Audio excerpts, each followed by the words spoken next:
Assalamualaikum and a very good day. I am Siti Mardiha binti Sarudin from Polytechnic Sultan AZLAN SHAH. I'm going to talk about QS profession in Malaysia.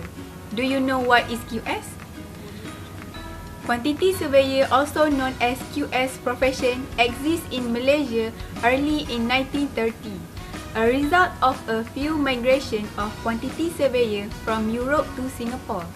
First quantity surveying firm established is Water and Watson in 1934. In 1934, Eric Watson became Mr. Water partner and have established first QS firm until war in 11th century. In January in 1942, after war ended, the QS profession expanded in construction industry in Malaysia. In 1934, Eric Watson became Mr. Water partner and have established first QS firm until war in 11th century. In January 1942, after war ended, the QS profession expanded in construction industry in Malaysia. Malaysia government at that time have established quantity surveying unit in public work departments, where at that time the unit was under architect department and act as a contract official. Mr. Day was the first quantity surveyor served in public work department. It is known that Mr. Lawrence Ching was the first QS Malaysian citizen and Datuk Haji Muhammad Ishaq is the first Bumiputra enter private sector and further set up first quantity surveying firm by name Pakatan International. Future in 1972, during construction activity expanded rapidly in Malaysia, quantity surveying firm has existed in order to meet that development. Until today, many quantity surveying firm was established. Institutions which produce quantity surveyor even in Malaysia have evolved and increased, such as Polytechnic Malaysia.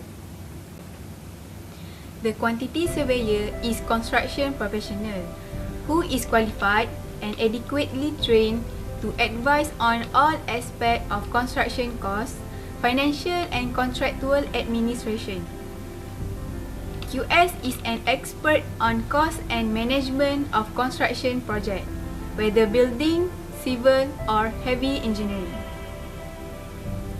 Throughout the world, quantity surveyors are working on projects as diverse as there are more than 1,000 qualified QS in Malaysia and a few hundred more in training for the profession. Whenever any building project is proposed, it is important that the cost involved is known in advance. These include site preparation costs, construction, labor, material and plant costs and professional fees, taxes and other charges, as well as the likely running and maintenance costs for the new building. The QS is trained to evaluate these costs and to advise on alternative proposals. Once the decision is made to build the project, the QS advises the client on appropriate contract arrangement as well as the legal contract and conditions under which the building will be constructed. They also, acting behalf of the client, advises the architect and engineer on the cost implication. These include the different construction method, alternative choice of material and size, and quality of the project. This also to ensure that each element is reconciled with the cost plan allowance and the overall project cost remain within the budget. These skills place QS in a strong position to take a leading managerial role throughout the development of a project. For example, they are able to assess the implication of change in design, site condition and working arrangement and give the client accurate budget and time estimates. QS may work in a variety of area private practice, government sector, educational institution, construction companies, property developer, bank and financial institution, industrial construction and other commercial companies. Their professional skills are highly respected and often to achieve top managerial status. The services provided by the professional QS firstly is basic service. Firstly, preparation of preliminary cost estimates and cost plan of the development project. Second, advice on cost estimate in relation to design development of a project.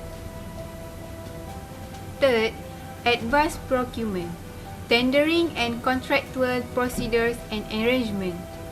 Fourth, preparation of the bill of quantity or specification document for tendering purpose. Fifth, organize the calling tender. Sixth, evaluation of tender received in the form of the tender report. Preparation and execution of the formal contract. Seventh, interim valuation of work in progress on site for purpose of interim payment. Eighth, preparation of financial statement of regular intervals during the construction periods. And the last one, settlement of the final account of the project. Besides the aforementioned basic service, the following supplementary service may also provided by the professional quantity surveyor if required. Firstly, preparation of feasibility studies of project. Secondly, projection of estimated project or development expenditure and anticipated income cash flow. Third, evaluation of contractor registered for pre-qualification. Fourth, comparative cost studies on economics of the project during the design stage. Fifth, project management of construction project. Sixth, life cycle costing and studies on economics of alternative design. Seventh, pricing of bills of quantity or negotiating and agreeing schedule of rates. 8. Valuation or auditing of contractual claims for arbitration litigation case. 9. Valuation or auditing of insurance claim for fire damaged buildings. 10. Auditing of contract and their related budgets and expenditure. And lastly, application of the full scope of quantity surveying service in turnkey or privation contract.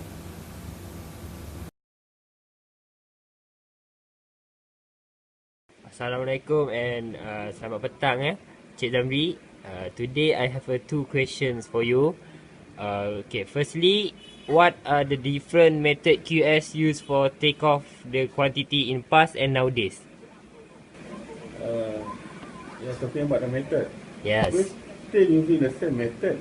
It's a standard method of measurement. It's our guide. The principle is about the same. But the method to do the taking off, to do the take off the quantity is somewhat different because last time we using the manual. But now it's all the computerized because we have a system. So many systems in the market. Because last time when you using the traditional paper, inside the computer and the straight way they give you the answer, and then you type in the dimension. Because of for this time being, the only QS and the assistant QS can do the work. It's not involve the other people, because last time we do the taking off in the traditional method. Normally we involve the checker, we involve the typist to type all the dimension, to transfer all the quantity, and then to calculate all the quantities. if a checker is two or three person involved in one time when preparing the tender document. But now, because of one QS can solve everything, starting by the writing the decision, dimension, and the computer is calculating the quantity. That's why it's to cut time and time is to short time, and then the error on calculation is more or less to 0% lah. QS is a QS. It's still a QS.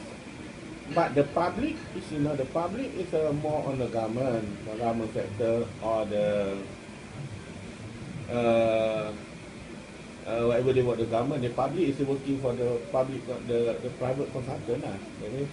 Normally the private consultant they can do the project, and they can do the project from the government, the private sector, from the government sector, and the private sector. That's mean on from the developer, from the developer to run the project, or the person who want to do their development lah.